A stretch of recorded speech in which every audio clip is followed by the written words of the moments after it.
আজকে আমরা এক বাস চলে যাচ্ছি গড়িয়া বৈষ্ণব সম্মেলনে। আমরা কখনো যাই নাই। তো এই যে আমাদের পুরো এক বাস মানুষ হয়ে গেছে। এবার বাস ছেড়ে দেবে, তো ওই জন্য একজন দাদা ঠাকুরের নাম হচ্ছে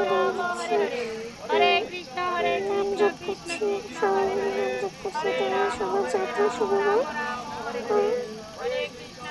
তো আমরা প্রায় 2 থেকে 2.5 ঘন্টা জার্নি করার পর চলে আসছি অনুষ্ঠানের জায়গায়। তো এখান থেকে কিন্তু কীর্তনটা শুরু হচ্ছে। তো দেখা যাক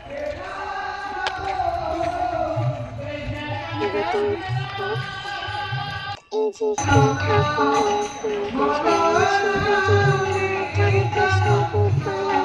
কৃষ্ণ